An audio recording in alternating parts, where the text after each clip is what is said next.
It's been a very busy time for us here at ISSA in the last couple of weeks, Jeff. We first started hearing reports back about summer that there was a lot of children that had pneumonia being admitted to hospitals in China. So you may have seen the press reports. Hospitals in China right now are full of children suffering pneumonia, and it's caused by some viruses, but more importantly, it's also caused by a bacteria. Now, this bacteria is usually not a problem for adults. It's rarely fatal. You may have heard the term used, walking pneumonia, and it relates to a bacteria called Mycoplasma pneumoniae. This is not a new germ, first discovered in 1938. It's a very common bacteria. It's probably the most common cause of community-acquired pneumonia in school children and teenagers, and it's been doing this for years. More importantly, Jeff, there's no vaccine for it, and we're seeing it now spread out of China to other countries. We've seen it spread to the Netherlands and Ireland, for example. And if it comes to the US, this winter, we're going to have a lot of sick people. It's going to be similar to when we had the triple pandemic last year with COVID-19, flu, and respiratory syncytial virus, or RSV. And we also know, Jeff, that any sort of pneumonia can take a long time for us to recover and get back to full health. The potential impact is pretty significant in that we may have a lot of sick people that just can't go to work. For hospitalization, maybe not for adults, but definitely children. And we know that even on a good day, Jeff, US hospitals don't have a lot of room for surge, for increased capacity in their children or pediatric wards. So we know a lot of those all our hospitals run at pretty high capacity in pediatric children wards. So I think it's important, Jeff, that we understand a little bit why this is different now. We understand that, again, as we saw with the triple pandemic last winter season, that infection by 2 doses at the same time can make things worse. We know that the information we're seeing from China, that it's possible that it's a combination of, say, COVID-19 virus or flu virus with the Mycoplasma pneumonia bacteria occurring at the same time. And we're seeing that this could be very dangerous for both children as well as adults, especially elderly adults or those that have weakened immune systems. And we're also seeing some early reports that this Mycoplasma pneumonia coming out of China may be resistant to antibiotics. And if correct, this is pretty new information.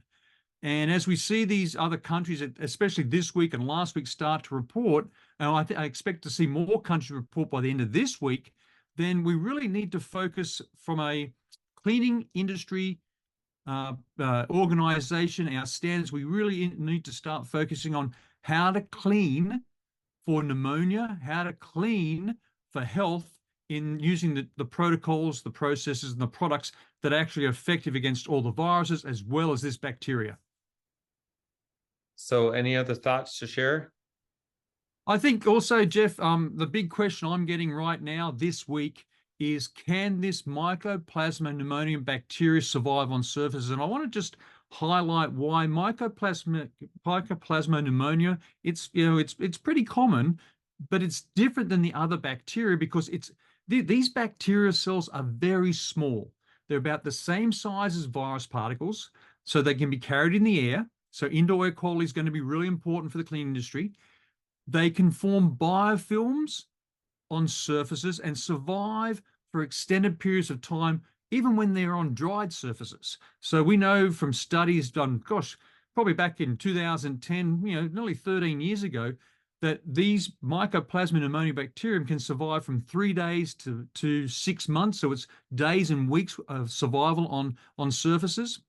We also know that patients that get infected with Mycoplasma pneumonia can be treated with antibiotics. You can't treat viral infections with antibiotics, but you can treat bacterial infections with antibiotics. But even so, they can still spread the bacteria after they've been treated. So, often we see bacterial infections lead to respiratory illness, usually secondary after an initial viral infection. The key piece of information that's coming out of China right now is that we are seeing infection by 2 diseases at the same time. So it's probably a virus like COVID-19 or flu with this bacterium Mycoplasma pneumoniae, and that's making things much, much serious and much, much worse. Get mobilize them right now to focus on cleaning for pneumonia, cleaning for respiratory infections, especially over the next coming winter months. We need to focus on our cleaning protocols, on how we clean for health, and that means cleaning for a purpose to break the cycle of infection transmission of both viruses and bacteria and strengthen our infection prevention and control measures. We need to learn. Everyone needs to be just relearn, re-educate, understand that cleaning for health, for virus and bacteria, we have to wash our hands regularly with soap and water or alcohol hand sanitizer. That will work against Mycoplasma pneumoniae. We have to protect our holes, Jeff, our eyes, nose, and mouth. We may have to put masks back on, and we've seen other states, other counties in the US in the last week or so start to emphasize the importance, again, of covering your holes, protecting your holes with masks. And for Mycoplasma pneumonia bacteria, we have to understand what cleaning ingredients actually work against this bacteria. So, for example, Jeff, alkaline detergent formulations. So anything that's greater than pH of 7, and you can pick up, pH strips from the pharmacy, the chemist, and test your cleaning product to make sure it is a pH greater than 7. They work. Hydrogen peroxide-based disinfectants work. But more importantly, Jeff, quaternary ammonium products or quat products are not that effective. They don't really work against Mycoplasma bacteria, and that's something everyone should know.